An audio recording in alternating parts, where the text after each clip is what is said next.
Good afternoon, everybody, and thank you very much for coming along to hear, there's me hiding behind the podium, hear about my views on plastic, the devil's material. Is it? Is it not? Before I tell you, I just have to give this is us. I'm not going to describe it in detail, but I do want to show you one thing. Tech Take Back, one of our projects, is looking at materials. One of those materials in tech is plastics. Huge amount of plastic in old tech. We've run pop-up shops over the last year in Brighton and Hove with a number of different people and picked up 9 tons of tech. We've got a third of a ton in those 3 cages over there. Go and have a look after the session. It's everywhere is plastic, but it comes from a good place. I had to look back and looked at some of the views of plastic from the 1950s. This is a new dimension for designing, which is quite appropriate given we're in a construction, architecture and design space. Food packaging in the 50s, it was seen as the wonder product to actually have clean vegetables. The text on this is brilliant. I just pick what I want and go on my way. It's all about speed, it's all about cleanliness. This was the way to go. This next one, I still haven't worked it out. It's described as one of the 10 adverts that would be banned now. And I'm going, well, surely it should have been banned in the 50s. Using cellophane to wrap up a baby. That was the perception back in the 50s. This is the perception now. And the Blue Planet, love it or hate it, has been one of the biggest ways of bringing plastic to the people, or at least helping them identify what the challenge is. Now, it's not as though some of us haven't been talking about plastic for ages, and even before my time in 1972, there was academic papers on plastics on the Saragossa sea surface, identifying it as a emerging waste stream that had problems. This hasn't come out very well on the slide, but this is from the New York Times in 1984. Plastics and waste and plastics and oceans are not a new thing. They're just a new thing to the populace. This is the Ocean Guards, which you're all very familiar with now, I suspect. This is from 2010. This is a Greenpeace diagram. Again, this is pre-Blue Planet. Blue Planet, don't get me wrong, has brought plastics to the fore, to the public. Whether or not it's bringing the right messages is where I think we're going to discuss today.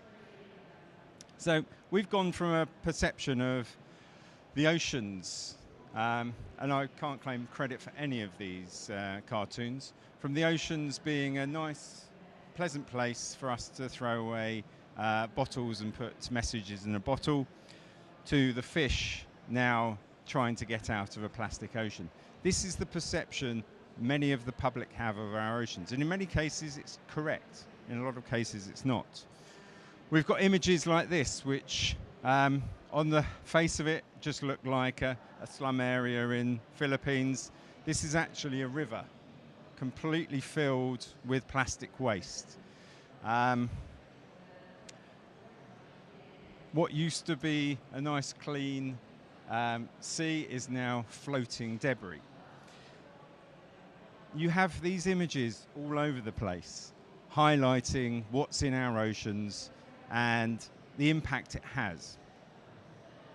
There's some jokey ones. This is Hubbub coming forward and saying, actually, this is what you can catch in your sea. You've got Wellington boots and roller skates and the like. That's all very interesting, but the next image is the one that, for me, most people react to. They look at it and you get an immediate guttural reaction of, what on earth are we doing to the species in our planet? Let's look at another type of plastic. Plastics in clothes, and this is the one which isn't talked about enough. We talk a lot about plastic bottles, plastic straws. I was actually out at a dinner on Sunday night, and we were at Café Rouge, and one of the team ordered a drink, and the drink came with a plastic straw. And I was like, sorry, a plastic straw? Haven't we banned them all in London already? I haven't seen one for about 6 months. This is the perception that a lot of people have had. They think about the plastic straws, the plastic bottles. Who's got one of these in the room? Quite a few people, I suspect. Don't forget it's plastic. But everybody focuses on the big stuff that we see. What we're not looking at is everything that we're wearing, the textiles and the plastics that are in the textiles. And this has huge ramifications on it.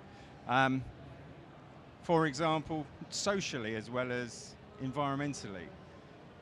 The fact that we have fast fashion and the amount of consumption of materials is immense. This is something that isn't addressed. And for me, plastic is a brilliant material if it's used in the right way. I think the scale of plastic pollution is also really not understood. We look at it in the UK as, yes, we're going to change from a plastic bottle to maybe a reusable cup or drink straight out of a tap. I don't know if any of you have seen this research by National Geographic. This is the estimated amount of pollution per city in Asia. Now, for those of you that haven't got 2020 vision, this is a circle which suggests that about 100,000 tons of plastic is emanating from individual cities. That one's 1 million tons per annum. You look at China and you look at how many tons of plastic are entering the water streams on an annual basis. These are all cities with more than 1 million people, and that are putting out more than 10,000 tons per annum of plastic into the ocean. Most of those plastics are the plastic bottles, the sachets that are used in daily living, and the problem is, in many cases, they haven't got the best waste management systems to be able to collect and process those materials. Coming back to fashion, and I like to pepper fashion into this. Not that I'm fashionable, by the way. If anybody does describe me as fashionable, I'll go and get your eyes tested. But fashion, as defined by many people, is one of the biggest polluters of our world. It's got some of the greatest number of people working in it, in possibly some of the poorest conditions. But it's a huge polluter. And this has sort of passed us by. And the reason why it's a polluter is down to the fabrics that we use. And many of us sitting here will be wearing clothes with acrylic or polyester or some form of unnatural fiber in their clothing. Now, this isn't to scare you, but at the same time it is. Every single wash you make of unnatural fiber, let's start with brand new clothes, you're putting out nearly 750,000 microfibers of plastic into the water stream. That is a huge amount of things that you can't see. Microfibers from clothing are about 20 times smaller than the human hair. So they're invisible pretty much to the eye. This, for me, is one of the challenges of plastic because it is actually entering the natural system. This is where the microplastics are entering the fish stocks and then coming back to us. But it's not all about fashion. It's about pollution as well. And I mentioned tech, and we've been doing a lot to look at tech. This is an image from a landfill site in Ghana called Agabloshi, which has been described as hell on earth, because what they do is they take computers apart and then burn the printed circuit boards, which are made of plastic, and all the people that are there inhale those toxins. Now, I met one of the government officials that was working with that landfill site, and he said it was one of the hardest jobs for him because he'd go down there every 6 months, and he didn't know whether he'd see the same person again because he didn't know whether they had died or not. Now, that is something that plastics is doing to individuals living in Ghana. Now, we can look at that and say, yes, that's a horrendous image. We need to do something about it. we are doing something about it, according to the EU. We're doing a lot more separation of recycling. 34% of us are moving away from single-use goods. 24% are avoiding over-packaging products, and 70% are using less bags, which is great. But we need to do more, and I think for me there's some very simple things to take away. We need to think about the materials. Compositional understanding of waste materials is absolutely key. In the 1960s, there wasn't a plastics section. It comes in here and just grows and grows and grows. That's our waste bin over the last 3 centuries. We need to understand it in context of other materials as well. When we throw stuff away, we throw it away in a black bag or we get it recycled. This is a matrix that I created a few years ago to try and help people understand what the best methodology for managing a material in our waste stream is. Plastics, prevent it, reuse it, recycle it, closed loop recycling it, by far the best.